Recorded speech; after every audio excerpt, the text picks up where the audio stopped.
Well, my view family, well, as the morning light had this massa.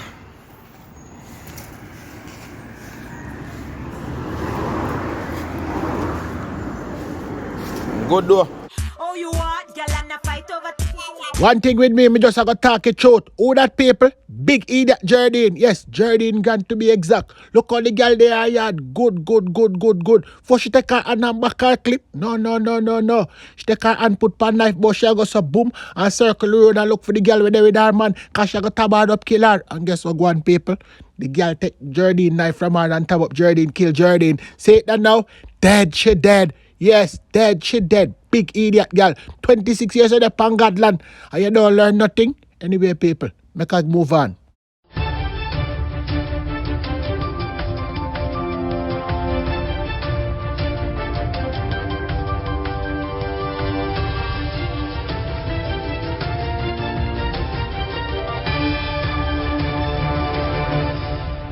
Welcome back to MyView TV, the people's platform, the home of undiluted news, reviews, updates, and your daily dose of entertainment. Don't forget to hit the notification bell, leave us a comment, like, share, and subscribe. I don't bring nobody forward in your cheer for me. Everything what you see up my natural talent. Let me tell you something. You see, when you know what to please the audience with, it's simple, me. Well, go on, my people. Hope everybody okay. Hope everybody alright. So I have a word for somebody right now. You cannot love who you are and dislike the past that shaped you. Who you are today was created from what you overcome yesterday. Your strength was developed from pushing against your circumstances while pulling yourself forward. Change is never easy and will always stay with you. Remember, the lesson is only your memory. It is not your intelligence. Embrace all of you to understand more of you. That is it, don't it? That is exactly it. And I hope you take it. Anyway, now, people, one only thing still are going on the news. One of the news once become forgive on the news, become forgive on the news. My crocus back there, right to my foot. Police assigned to St. Andrew Central Police Station seized 1 9mm pistol with 8 9mm rounds of ammo on 3rd Street, Greenwich Farm, Kingston 13 on Thursday.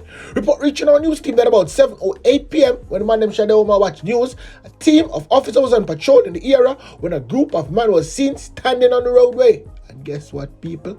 Upon seeing the police, the man ran. Yes, the men them ran. In different direction like Shensia song. A search of air was conducted and a firearm and ammo was found inside a board building. No one was arrested in connection with the find. And the police them not even beat, no shot. You understand? The man them just get to a boom, just like that. That is where that is concerned. Anyway, now, people, St. Anne's began. The St. Anne's police has made a breakthrough in the investigation into the murder and arson attack in the parish 3 weeks ago. The cop has arrested and charged 2 men for murdering of 37-year-old Kevin Hutchinson, otherwise called Bulby, a resident of Orange Hill in Brownstown.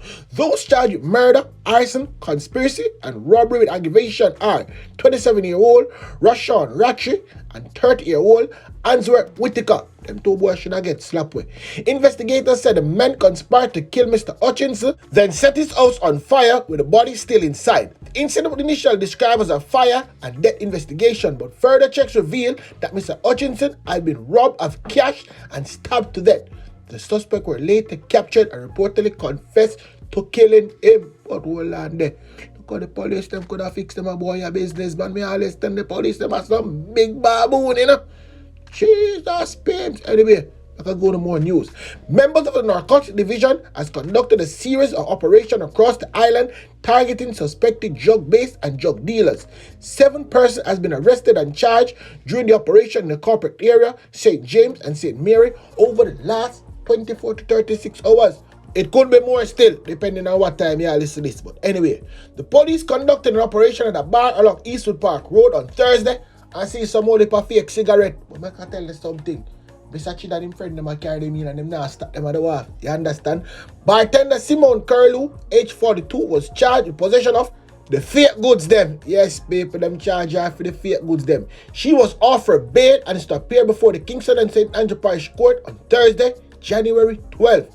The narcotics police also arrested 3 people for ganja possession during an operation in Lilliput, St. James. 3 other people suspected to be drug peddlers were also arrested and charged in St. Mary. Another suspected drug dealers elude the cops when they raid his home in St. Mary. Yes, people, he left behind whole heap of ganja and cash. And me know, yes, the police tell me know. I know so them stuck some in them pocket. So what I said, I mean what I said. And I know me already. And now take you back. Hold on a bit there now. The public has been reminded to exercise great care in choosing locations to party during the festive season. Hold on, and I'm here telling that because I don't care which part you no want go. You understand me? No, so me I got read about someone. So go along which part you no want go. Drink as much as you no want drink and act careless on the road. But the royal mistake I tell you this. Persons should choose very carefully the events that they attend. And if you know that there's conflict, gang conflict and other things happening in your space and you see an event pop up, don't attend. Where you have gang conflicts, the gangsters will use any and every opportunity to get at their opponents. They are the ones who are attending these events, and we see where you have gangsters operating in the same space with innocent citizens and they are attacked by their opponents. Oftentimes, the innocent citizens who have nothing to do with the conflict, they are the ones that are so affected. So if you're aware of a conflict in your area and an event pops up, don't attend. Choose somewhere else to go. It's all in the interest of safety and security. Member good. She no need no special introduction because I don't know who that already. I don't fear of mistake. But hold on a bit. Like come in at the season of Christmas, make I just give you this message. With the increased risk of fire breakout during the Christmas season, the Jamaica Fire Brigade is encouraging members of the public to ensure they are taking the necessary precautions. Hold on.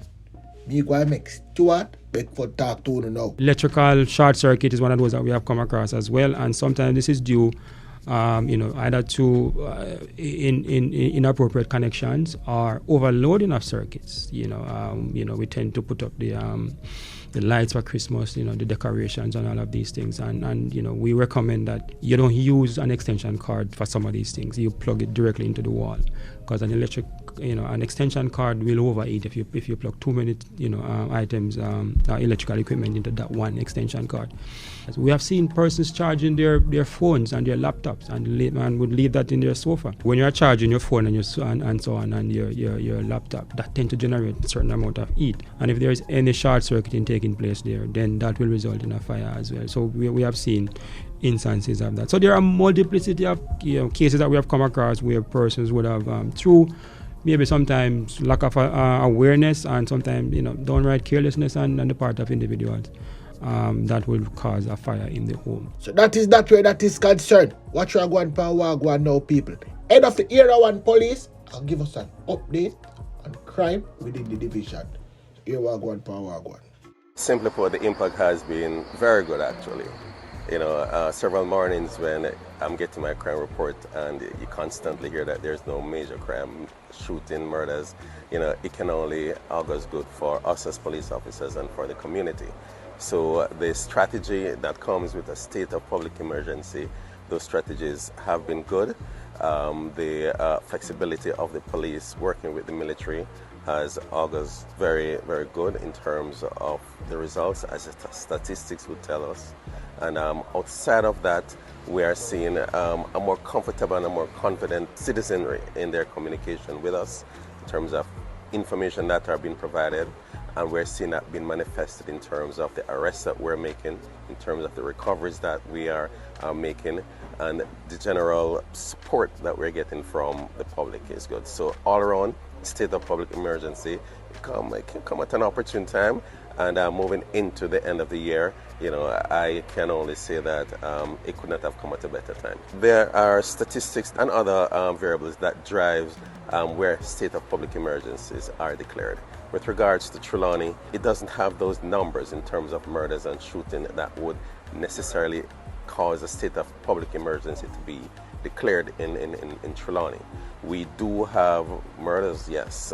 It is a quote-unquote displacement location. But outside of it being a displacement location for criminals who are moving from the highest volatile communities like St. James, Westmoreland, it is also a location where a lot of criminals have as their domiciled or give that address when they're arrested and charged as a location where they will be staying. And so part of their conditionality is that they stay in the parish, and when that happens, they're policed.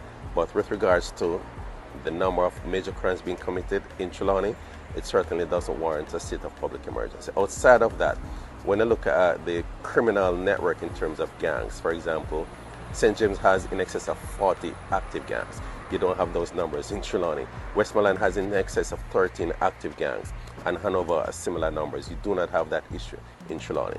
We do have crimes in Trelawney, we do have a lottery scamming issue, but based on the investigative work by the persons here, the detectives, etc., we're making some good strides where that is concerned. So each quarter, you look at the numbers and you see that the numbers continuously go down and down and down. With the fourth quarter now is giving us some numbers that we're happy to see, and it's all part and parcel of Operation Relentless 2 that is giving us tremendous support and output here as opposed to other divisions. Right. I noticed that Trelawney has a good cross-border policing initiative where they intercept vehicles at the border, possibly persons fleeing from other divisions. Is that a strategy that is going to be continued? It is a strategy that will continue. One of the benefits I have in Trelawney here is that the commander was a traffic operative, a serious traffic man back in the day, so that's a constant in terms of his operational posture. So that will continue. We'll continue to have border blocks, we'll continue to have cross-division activity, and so when St. James is doing well, we'll be expecting Trelawney to be doing well, as also Westmoreland and Hanover. So it is that cross-divisional effort and our linked investigation that will continue our posture going into the end of the year and the beginning of 2023.